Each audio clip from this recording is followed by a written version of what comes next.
What if your decisions weren't as logical as you think? What if reason was just the story you tell yourself? After emotion already decided. Hi, I'm Peter, and welcome back to Books for Thoughts, where we slow down to understand what really drives us. Not just what we think drives us. This week, we're exploring how our minds quietly bend reality and how understanding those bends can help us live, choose, and connect more clearly. In today's book, Predictably Irrational by Dan Ariely, is all about that strange dance between logic and emotion, between what makes sense and what actually happens. Because sometimes we're not irrational by accident, we're irrational by design. Ariely begins with a question that feels both simple and radical. What if our mistakes aren't random? What if they're predictable, repeatable, almost structured? He shows how we make the same flawed choices again and again. In money, love, time, even morality. Not because we're foolish, but because our brains are wired to trade accuracy for comfort. We're creatures of patterns. We repeat what feels familiar, even when it hurts us. We chase what's free, even when free costs us more in the long run. It's not stupidity, it's human psychology. Our attempt to make sense of a messy, uncertain world by simplifying it just enough to survive. One of Ariely's most famous ideas is the cost of zero. He explains that when something is free, we don't just see a discount, we see an opportunity. We forget that every choice has a trade-off. We take the free sample, we download the app, we spend time on things that cost nothing, except the hours we'll never get back. The word free makes our rational brain turn off. It feels safe, it feels rewarding, but what we're really doing is trading long-term value for short-term excitement, and that's the hidden cost of zero. Another idea Ariely explores is relativity.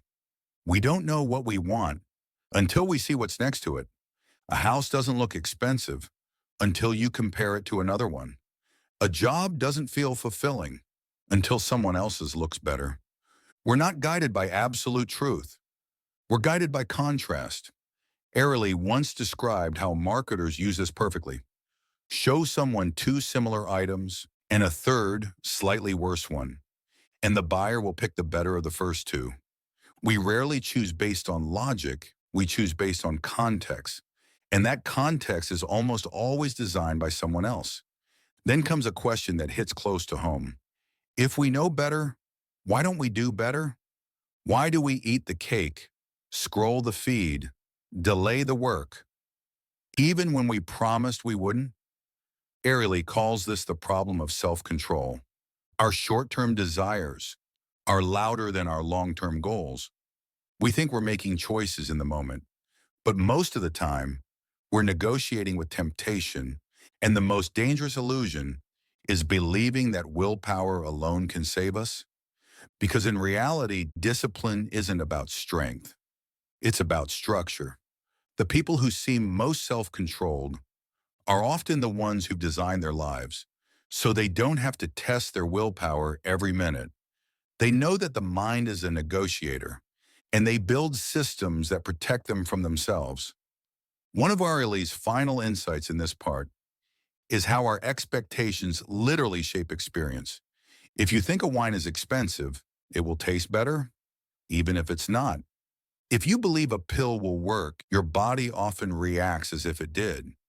We don't see things as they are. We see them as we expect them to be. And once we understand that, we begin to realize how powerful belief really is. It's not just optimism, it's perception. We don't just live in the world as it exists. We live in the world as we interpret it. And when we learn to shift that lens, even slightly, life feels different. Have you ever noticed how the first number you see somehow shapes everything that follows? That's called anchoring. When you see a $1,000 jacket on display, the $300 one next to it suddenly feels reasonable. Your brain doesn't judge value in isolation. It compares. Anchors don't just affect prices. They affect opinions, expectations, even emotions. The first impression sets the tone, and everything afterward bends around it. Marketers know this. Negotiators know this. But the deeper truth is, we do it to ourselves. We anchor to our past, to who we think we should be, to what we once believed was possible. Sometimes the most powerful act of clarity is letting go of the anchor and seeing the situation or yourself as it really is, not as it was. Ariely also explores something we all know, but rarely admit: our emotions rewrite reason in real time. In calm moments, we make rules for ourselves. What we'll say, what we'll avoid, what we'll never do. But in moments of heat, anger, fear, desire, those rules dissolve. He calls this the empathy gap, the distance between who we are in reflection and who we are in reaction. When we're emotional, we think differently, spend differently, speak differently, and only later realize we were under the influence of a different self. The lesson isn't to reject emotion, but to recognize its timing, to pause before it takes the wheel, because emotion is not the enemy of reason. It just needs to be seen for what it is, a messenger, not a master. There's one chapter that feels both uncomfortable and freeing. Ariely tested how often people cheat or lie, and what he found was unsettling. Almost everyone cheats a little. Almost no one cheats a lot. We bend truth just enough to feel clever, but not enough to feel guilty. It's called the fudge factor. We want to see ourselves as good people, but we also want to gain an edge.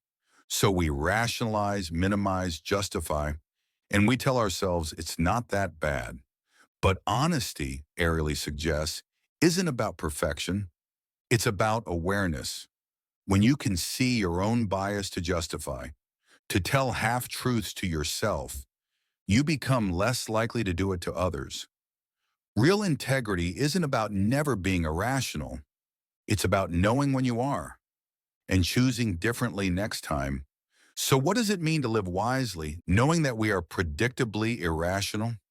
It means designing for our humanity, not against it. If you know you overspend when tired, set up systems that remove temptation. If you know you forget what matters when stressed, build reminders into your environment. If you know you overcommit, learn the power of saying no early, before the emotion of guilt arrives. Ariely's message isn't cynical, it's compassionate. It says you are flawed, but consistently so. And once you understand your pattern, you can begin to work with it.